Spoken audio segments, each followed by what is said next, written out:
Welcome to বাংলায় বিনিয়োগ YouTube channel. বন্ধুরা, আজকের ভিডিওতে আমরা এমন একটি শেয়ার নিয়ে আলোচনা করব যে শেয়ারটি বাজারে ব্যাপক আলোড়ন সৃষ্টি করেছে। হ্যাঁ বন্ধুরা, গত 6 মাসে শেয়ারটি প্রায় 100% রিটার্ন দিয়েছে। জয়প্রকাশ পাওয়ার ভেঞ্চার্স লিমিটেড অর্থাৎ জেপি পাওয়ার। কিছুদিন আগেই শেয়ারটি যখন 6 টাকার কাছাকাছি ট্রেড করছিল, আমি কিন্তু বারবার বলেছি শেয়ারটি এখন কেনার জন্য সুবর্ণ সুযোগ। তা বন্ধুরা, বর্তমানে এক একটি শেয়ারের দাম 11 টাকার কাছাকাছি। তো আগামী দিনে এই শেয়ারটির টার্গেট কেমন হতে পারে এবং লং টার্মের জন্য শেয়ারটি কেমন, আজকের ভিডিওতে আলোচনা করব। ভিডিওটি শুরু করার আগে ছোট্ট একটি রিকোয়েস্ট, আমাদের চ্যানেল থেকে শেয়ার বাজারের নিয়মিত আপডেট খবর পেতে এবং শেয়ার বাজার সম্পর্কে আরও জানতে অবশ্যই আমাদের চ্যানেলটিকে সাবস্ক্রাইব করুন। তো চলুন বন্ধুরা, শুরু করা যাক ভিডিওটি। কোনো শেয়ার কেনার আগে অবশ্যই কিন্তু আমাদের সেই শেয়ারটির টেকনিক্যাল চার্ট এবং কোম্পানিটির ফান্ডামেন্টাল দিক খুব ভালোভাবে দেখে নেওয়া উচিত, যাতে আমাদের লসের সম্ভাবনাটা কমে যায়। যদি আমরা শেয়ারটির অ্যাডভান্স চার্ট দেখি, তাহলে কিন্তু দেখব 10 টাকা 85 পয়সার কাছাকাছি শেয়ারটির কিন্তু দারুণ একটি সাপোর্টিং লাইন রয়েছে। শেয়ারটি কিন্তু এর নিচে নামার সম্ভাবনা খুব কম রয়েছে। তো বর্তমানে যেখানে ট্রেড করছে, এখান থেকে কিন্তু শেয়ারটি খুব কম টাইমের মধ্যেই 12 টাকার কাছাকাছি পৌঁছে যেতে পারে এবং এই রেজিস্ট্যান্সটি ভাঙলে শেয়ারটি কিন্তু আবার লম্বা র্যালি দেখাতে পারে। কোনো স্টক বেছে নেওয়ার আগে আমাদের কিন্তু সেই কোম্পানিটির বিজনেস মডেল সম্পর্কে খুব ভালোভাবে জানতে হবে। না হলে কোনো কোম্পানির বিজনেস ফিউচারে যদি কমে কিংবা কোম্পানি লস করে, তাহলে কিন্তু সেই শেয়ারটির পড়ে যাওয়ার সম্ভাবনা প্রবল থাকবে। তাই আমরা এই কোম্পানিটির বিজনেস মডেল যদি জানি, 1994 সালে এই কোম্পানিটি প্রতিষ্ঠিত হয়। Jaiprakash power ventures limited operates in coal mining, sand mining, cement grinding and production of thermal and hydroelectric electricity. তো বন্ধুরা, কোম্পানিটি কিন্তু সিমেন্ট গ্রাইন্ডিংয়ের সঙ্গে যুক্ত, আবার কোম্পানিটি পাওয়ার প্রোডাকশান অর্থাৎ ইলেকট্রিসিটি প্রোডাকশনের সঙ্গে যুক্ত রয়েছে এবং কোম্পানিটি কিন্তু রিনিউয়েবল এনার্জির সঙ্গেও যুক্ত রয়েছে, যার ডিমান্ড কিন্তু ফিউচারে বাড়বে। এবং বন্ধুরা, রিসেন্ট একটি খবর এসছে যে আদানি গ্রুপ তাদের সিমেন্টের প্রোডাকশান ক্যাপাসিটি বাড়ানোর জন্য কয়েকটি সংস্থার সঙ্গে কিন্তু সম্পর্ক করছে। হ্যাঁ বন্ধুরা, এই জেপি পাওয়ারের সঙ্গেও কিন্তু কোম্পানিটি ডিল করার ব্যাপারে বেশ বড় একটি খবর উঠে এসছে। তো বন্ধুরা, আগামী দিনে এই কোম্পানিটি কিন্তু বেশ ভালো জায়গায় যেতে পারে। কোম্পানির মার্কেট ক্যাপিটাল 7,847 কোটি টাকা, যেখানে এক একটি শেয়ারের বর্তমান দাম 11 টাকার কাছাকাছি।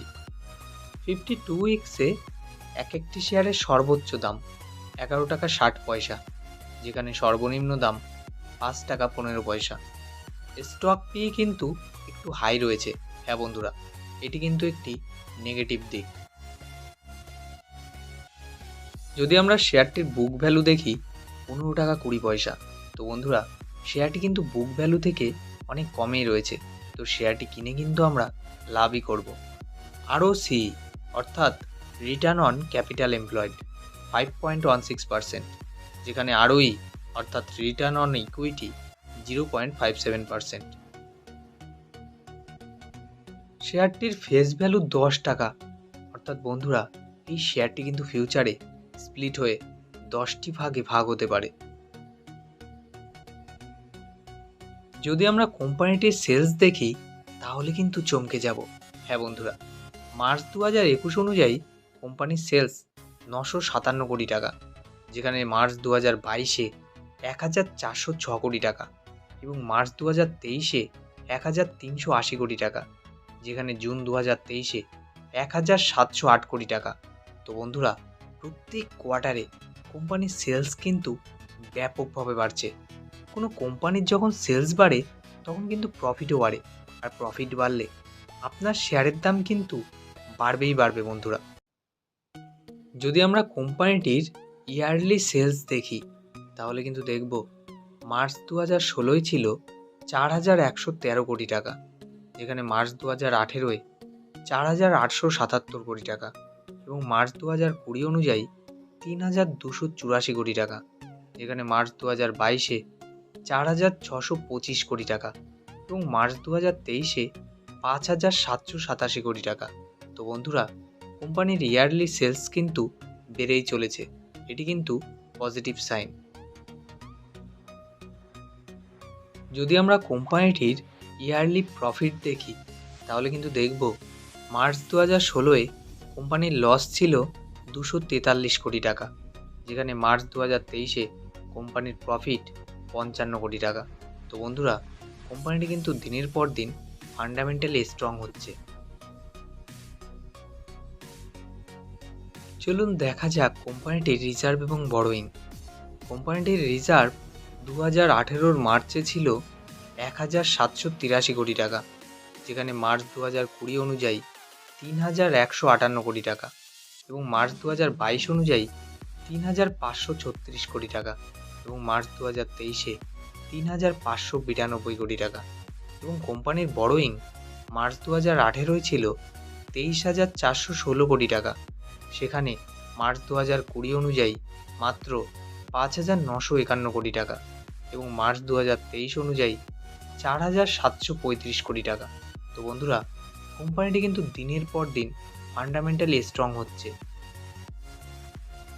চলুন দেখা যাক কোম্পানিটির শেয়ার হোল্ডিং প্যাটার্ন। কোম্পানিটির শেয়ার প্রমোটারের কাছে রয়েছে 24%, যেখানে এফআইয়ের কাছে 4.65% এবং ডিআইয়ের কাছে 21.62%।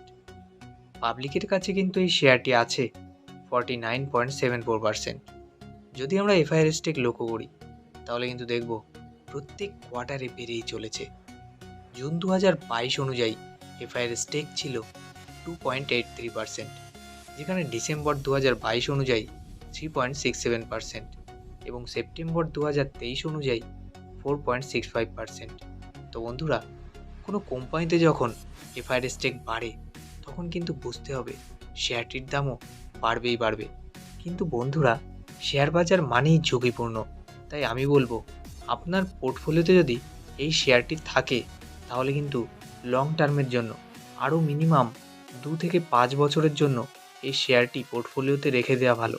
হ্যাঁ বন্ধুরা, ভিডিওটি ভালো লাগলে অবশ্যই লাইক এবং শেয়ার করুন এবং আমাদের চ্যানেলের সঙ্গে জুড়ে থাকতে, শেয়ার বাজার নিয়ে নিয়মিত আপডেট খবর পেতে অবশ্যই আমাদের চ্যানেলটিকে সাবস্ক্রাইব করুন।